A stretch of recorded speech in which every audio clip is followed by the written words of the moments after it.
कभी अकेले में आधी रात को कोई भी हॉरर मूवी या सीरियल देखते हैं ना, तो दिल एक अनजान डर से धड़कने लगता है और उस समय वहम नाम की चीज़ को हम भूल से जाते हैं।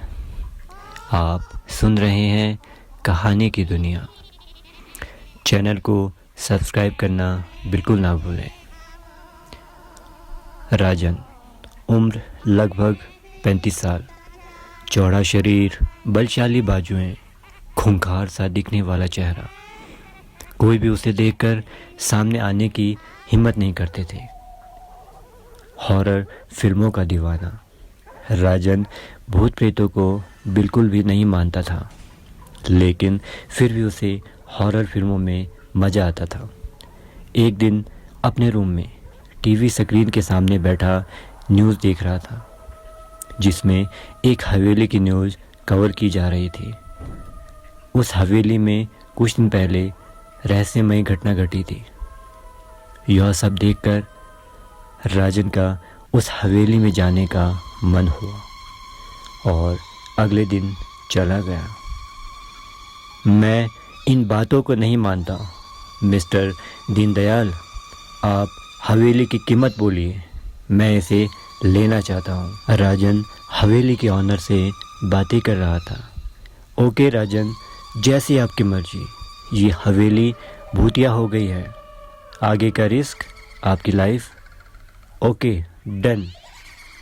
हवेली शानदार थी, कोई भी इस हवेली का दीवाना हो जाए।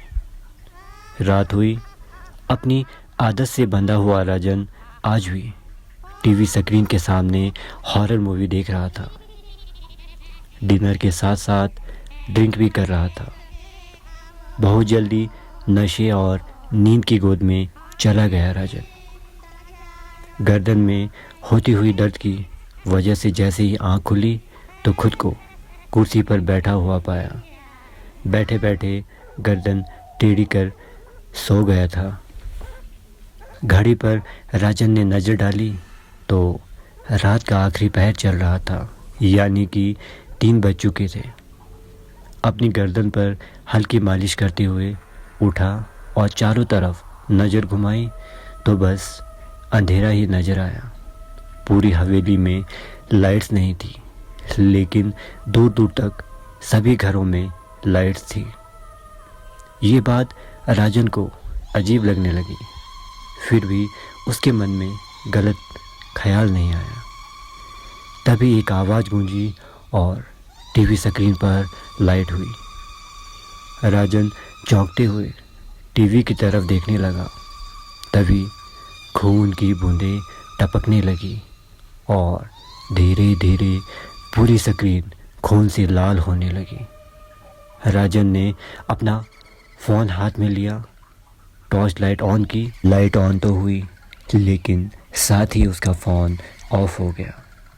अब राजन को एक अजीब सा डर लगने लगा। राजन को अब हवेली में हंसने की आवाज़ भी सुनाई देने लगी। तभी टीवी स्क्रीन पर हरकत हुई। फिल्म सीन की तरह एक साया टीवी से निकलकर बाहर आने लगा। अब राजन हिम्मत हार चुका था और डर से एक ही जगह पर सहमा उस साये को देख रहा था। धीरे धीरे वह भूतिया साया उसकी तरफ बढ़ने लगा तो राजन ने पूरी ताकत लगाई और दौड़ना शुरू किया और सामने बनी हुई खिड़की से नीचे कूद गया। जैसे ही वह ज़मीन पर गिरा, ज़मीन की मिट्टी उसके खून से लाल हो चुकी थी और राजन का अब इस दुनिया में सिर्फ यादें ही रह गई थी।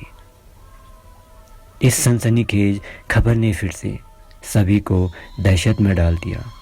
केस अदालत में गया और इस हवेली पर हमेशा के लिए पाबंदी लगा दी गई और गुजरते समय के साथ साथ यह हवेली और भी ज़्यादा भूतिया होने लगी।